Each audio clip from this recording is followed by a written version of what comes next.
पिता समान बुजुर्गों, नौजवान साथियों, मेरी माताएं और बहनें जो कृषि एवं उससे सहक्रियों में जुड़ी हुई हैं, उन सभी को सादर प्रणाम। किसान भाइयों, आज जो आपसे जो वार्ता का मुख्य उद्देश्य है, वो ये है कि हमारे जो उत्तराखंड के किसान हैं और उत्तर प्रदेश के किसान हैं, वो अपनी अगली फसल की तैयारी कर रहे हैं। अगली फसल उनकी धान की किस्म है, धान की फसल है।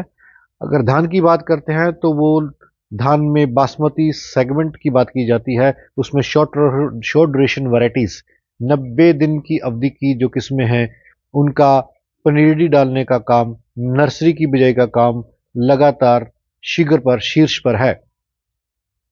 पूसा बासमती 1509 1692 में अक्सर पिछले साल कुछ सालों से ये देखा गया है कि उसमें बकाने की रोग की समस्या ज़्यादा बढ़ी है, जिसको हम फफूंद का रोग बोलते हैं। झंडा रोग बोला जाता है। पौधा एकदम बढ़ के सूख जाना, ये अक्सर दिक्कत किसानों को आती है। इसलिए यह बहुत महत्वपूर्ण विषय हो जाता है कि पनीरी डालते समय, बीज को भिगोते समय आपने जो बीज लिया है उसका आपने उपचार कैसे करना है। अगर बीज आपका उपचारित है, उपचार करने से हमारे सारे बहुत सारी बीमारियों के ऊपर अंकुश लगा सकते हैं, रोका जा सकता है बीमारियों को। तो उसके ऊपर आज वह चर्चा कर रहे हैं। आज 13 फरवरी 2023 है।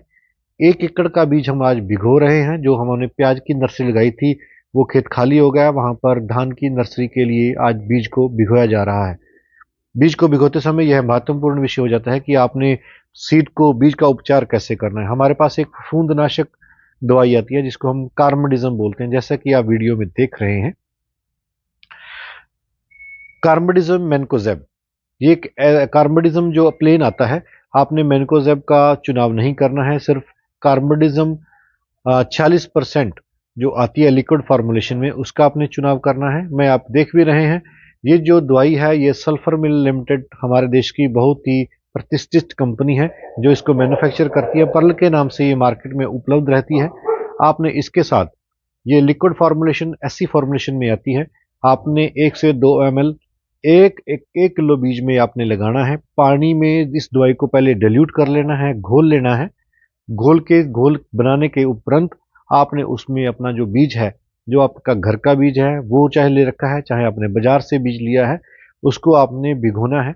किसान भाई यहाँ ध्यान दे कि बीज को काफ़ी सारे किसान 12 घंटे तक भिगाते हैं। आप कोशिश करें, हमारा जो पिछले अनुभव रहा है पिछले 7-8 साल का, खास करके 1509 वैरायटी के बारे में, तो उसमें हमने 24 घंटे लगातार बीज को भिगोया है। उसके बाद हम बीज को पानी से बाहर निकाल लेते हैं और उसको छाया में सुखाने के लिए रख देते हैं जब तक कि जर्मिनेशन नहीं आता है। किसान भाइयों, फफूंदनाशक बीमारियां, जो फफूंद की जो बीमारियां हैं, उसके ऊपर काफ़ी हद तक हम अंकुश लगाने में सक्षम हो जाते हैं जब हम फफूंद फफूंदनाशक दवाई से अपने धान की नर्सरी में जो बिजाई हम डाल रहे हैं नर्सरी के लिए, उसका उपचार सही से किया जाता है। हालांकि स्टेप्टोसाइक्लिन का भी बहुत महत्वपूर्ण रोल है। स्टेप्टोसाइक्लिन 6 ग्राम की एक पुड़ी आती है जिसको आप 15 से 20 किलो एक बीज में लगा सकते हैं। वो भी अल्टरनेटिव आपके पास है। उसके साथ आपने फफूंदनाशक दवाई का प्रयोग जरूर करना है। पर्ल के नाम से सल्फर मिल का आता है। आपने 1 से 2 ml 1 किलो बीज में जरूर लगानी है, पानी में डिल्यूट करके। इससे आने वाली बीमारियों के ऊपर अंकुश लगाया जा सकता है।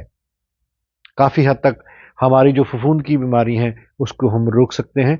कोशिश करें बीज भिगोने से पहले जो आपने बीज लिया है उसको आप अपने घर के आंगन में, जो आपका फर्श है, उसमें आप उसको 2-3 दिन लगातार कड़ाके की धूप लगवाएं, ताकि जो उसमें थोड़ी नमी है वो खत्म हो जाए। उसमें काफ़ी हद तक भी हम, ये देखा गया है कि बीज को सुखाने के बाद उसमें जो फफूंद की जो फंगस होती है वो काफ़ी हद तक खत्म हो जाती है। उसके बाद जब हम बीज भिगोते हैं तब भी जो फंगस है, जो रहती हुई फंगस है, वो भी खत्म हो जाती है। इससे हमारी नर्सरी में झंडा रोग नहीं आता है और ना ही इसमें जिसको हम बकाना रोग बोलते हैं। जब हम ट्रांसप्लांटिंग करते हैं तब भी हमारे को, किसानों को, ये दिक्कत नहीं आती है।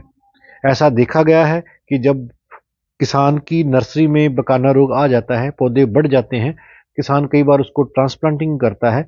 ट्रांसप्लांटिंग के बाद उनकी नंबर ऑफ प्लांट्स बढ़ जाते हैं, जिससे किसान को अपना पूरा खेत जोतना पड़ता है, जिससे उसका उत्पादन लागत उसके ऊपर बढ़ जाती है, उसके ऊपर बोझ बढ़ जाता है।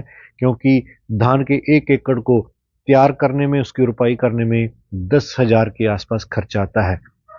इस तरह से बचने के लिए किसान भाइयों, धान के जो बीज है, बासमती वैरायटियां हैं जो पूसा बासमती 1509, पूसा बासमती 1847, पूसा बासमती 1692, इन सभी का, बासमती वैरायटियां तो है ही हैं, साथ में साथ आपने सभी किस्मों का बीज उपचार जरूर करना है।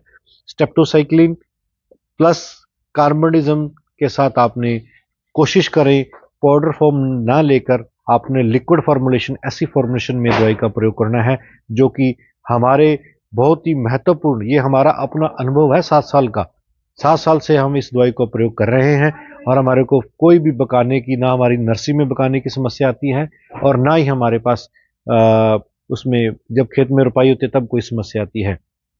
किसान भाइयों, धान की पौध हमारे पास बिक्री के लिए उपलब्ध रहेगी। उत्तराखंड के किसान, उत्तर प्रदेश के किसान हमसे ले सकते हैं।